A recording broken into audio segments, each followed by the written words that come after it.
Hello and welcome to this episode of Trash to Track. Now in this episode I'm going to be looking at one of these double tender Flying Scotsmans that's been sent in by Paul. I've not actually seen one of these in the flesh before, not the Flying Scotsman I mean, but the double tender that Hornby tooled up for these exclusive models back in the 90s. So we're going to open this up and have a look. Now Paul said this has been in storage for a while and doesn't appear to run very well.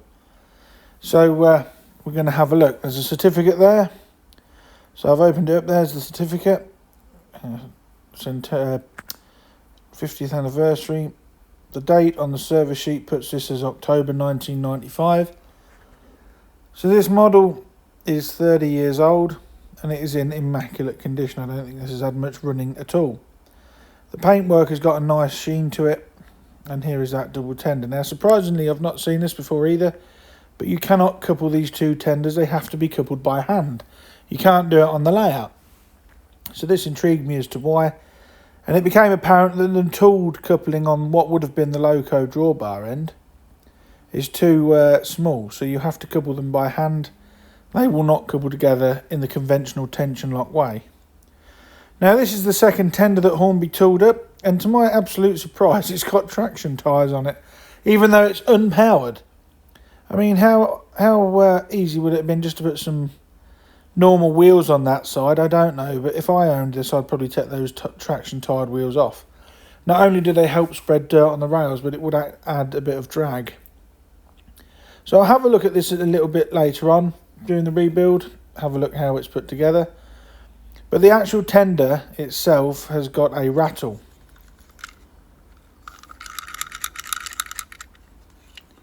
So I can immediately guess what's wrong with this. My money is on the pinion gear has failed. And it'll be one of those stupid alloy ones that Hornby did during the 90s that always comes loose. And taking the tender shell off, there it is. The pinion gear is worn loose. So I'd imagine this model has had some running. But over time that alloy either expands or it corrodes or something and it comes off. And the motor spins and the model won't go anywhere. So I'm going to have to press a brand new brass replacement onto this spindle. But what I'm going to do first, I'm going to take this ring-filled motor out and strip it down and give it a full service. Now I know people have seen me do this countless times in the past, but for those of you who are new to the channel, that is why I do it. It may be your first time ever watching one of my videos. So I'm not going to skip any of the process. So to remove the motor, you put a screwdriver down the front end of it and twist it and it comes out. And we have the standard ring-filled setup. Now this model is absolutely bone dry. There's no old lubrication. No, there's a few hairs and fluff in it like that. But the gears, there's not even any evidence of any old lubrication in it. It is absolutely bone dry. The old lubrication, if there was any, would have gone sticky and congealed. But there's nothing. These gears are absolutely clean. They are dry, as is the entire ring-filled block. There's absolutely nothing on this model lubrication wise whatsoever. I'll just remove that floating axle there. As you can see, look, there's very minimal. You can't touch it, it's not sticky to the touch or anything. So the first thing I'm going to do is remove the brush retainers. Now when you do this, remove the screws, put your thumb or finger over the brush retainer, because the spring will push that up and the spring will go walkabout. So by holding it down with your finger, it prevents the spring escaping. And once both screws are undone, both brushes should fall out, which they did. Now I can undo the clips on the back and the motor faceplate will fall out. And then the armature, because there's no pinion gear on it, the armature will pull out. And this is what a ring-filled armature looks like. 3-pole motor, there's 3 poles on there. Now some people will say, oh, you shouldn't do that, you'll break the magnetism. That's a load of nonsense. I've done that before and it never affects the running of the model. As you'll see later on, it actually turns out to be quite a superb runner. So I've got no meths with me today. I've run out, so I'm going to use a cotton bud with some contact cleaner by WD-40 on it. And initially I start cleaning the commutator with that. But there was a few burnishes on the commutator from when it has been ran in the past. So I then ended up putting some Brasso on a cotton bud. And cleaning, I'll show you, all I'm going to do is clean one of the segments of the commutator with this Brasso. Now working it gently with a cotton bud, and you'll see in a moment just how shiny, look at that bit that I've just worked on there. That's come up like a new pin. So I'm going to do the other two sections as well, and also clean out the gaps in the commutator to make sure there's no build-up. Like I said, this model's been run in the past, but it's not got much mileage on it at all. The brushes are virtually brand new. And you can see there just how nice and shiny that commutator has come up. Now, one thing about using Brasso, if you're not careful, it will leave a residue. So I do then clean it again with some contact cleaner. Now, one of the common things I get asked about ring-filled motors is the horrible screeching noise that they can make. And that comes from this bearing on the back here. Now, if you have a ring-filled that screeches, a small drop of modelling oil on there will sort it out.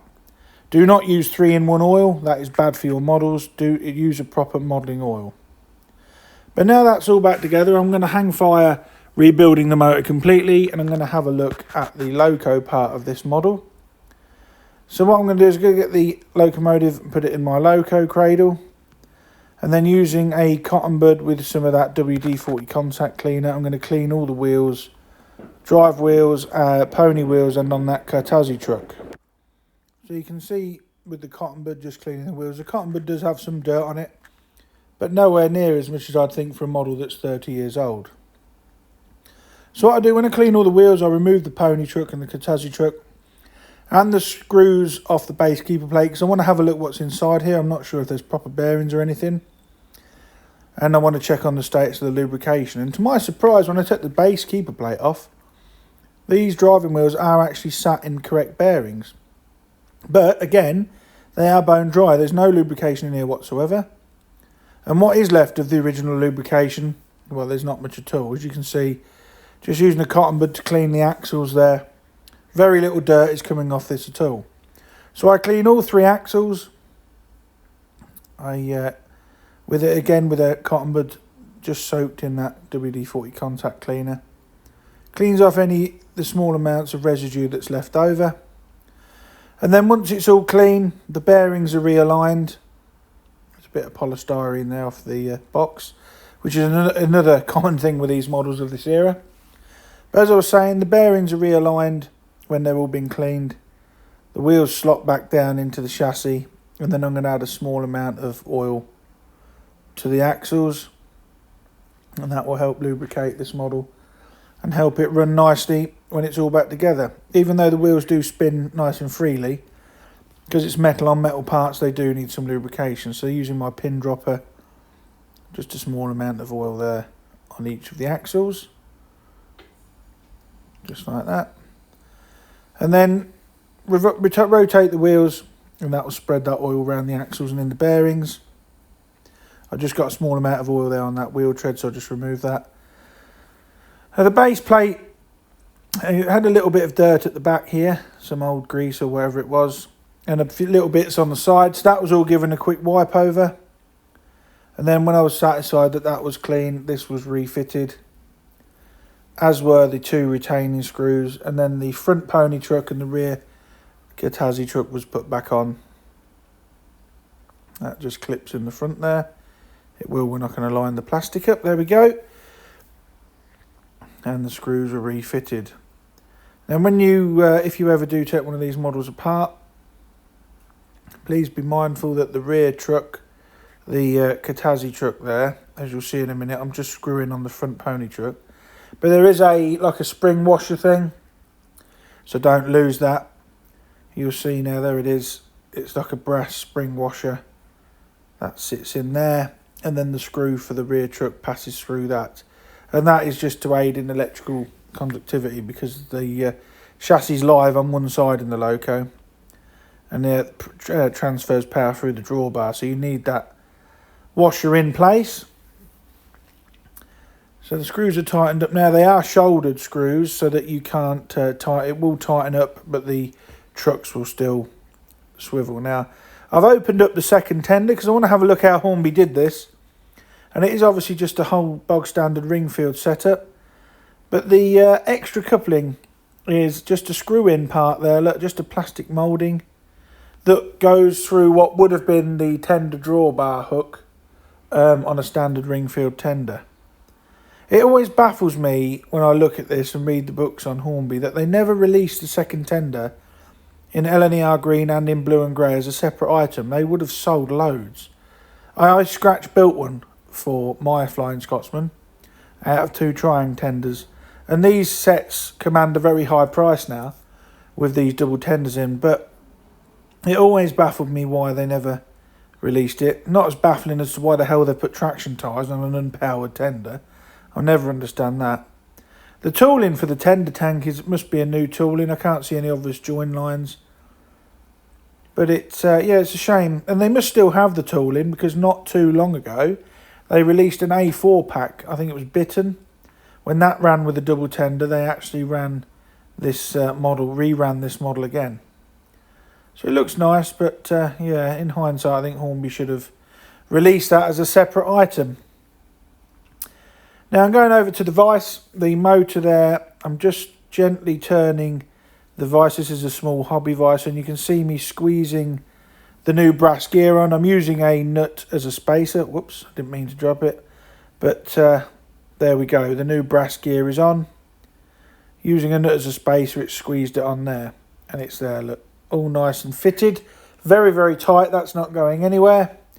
In fact, you can get ring-filled motors when they first came out in the early 80s that have brass gears that have not come loose, whereas these 90s models with those stupid alloy gears, they always fall off. So now I'm just putting some Labelle 106 grease on the spindles where the gears go, and I'm going to rebuild the drivetrain. The smaller gears go at the bottom, and the larger gear with the smaller gear cast into it goes face down and connects all the drivetrain together. I'm just lubricating as I go, just to make sure that this is properly lubricated, so that when it goes back to pull, it's ready for another 30 years service, if not longer, because like I said, that brass gear won't go anywhere.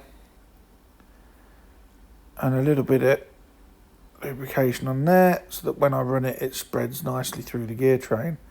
Last thing to do is put the gear retaining clip on. That just slots under there, line the 2 pins up, and that is the drivetrain complete. And now I'm going to rebuild the front. Now the first thing to go in is the brushes. They go face down. They have a little nodule on the top where the spring fits over, so make sure you put them in the right way round.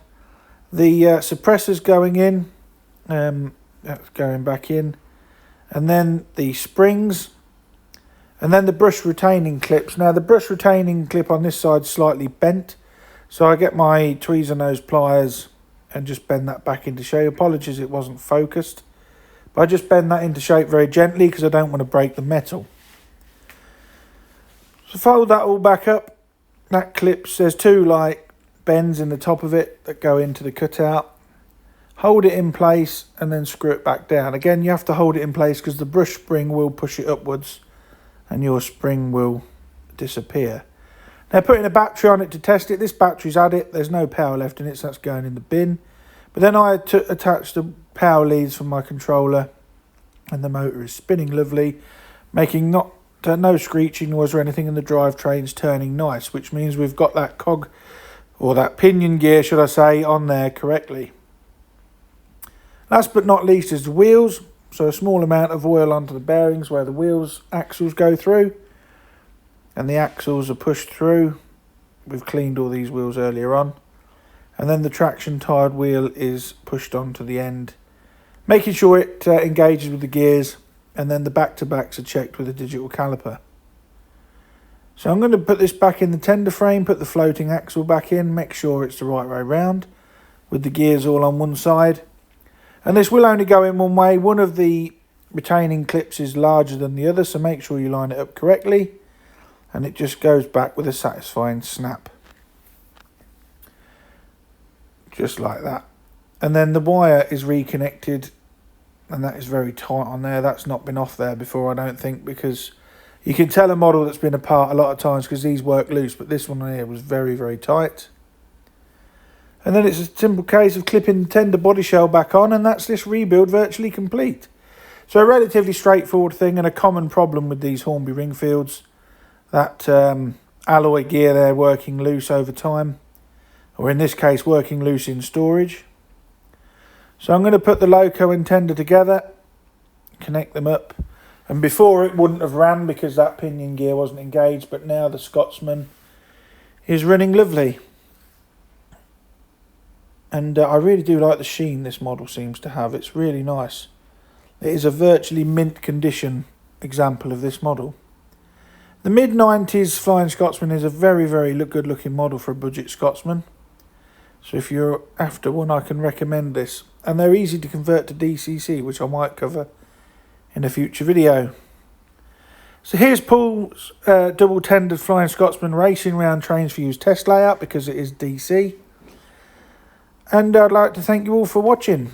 If you've got an engine or anything you'd like to see featured on a future episode of Trash to Track, email me at dansmodelrailways@gmail.com. Have a look and get it repaired, DCC fitted maybe, and whoever else you need.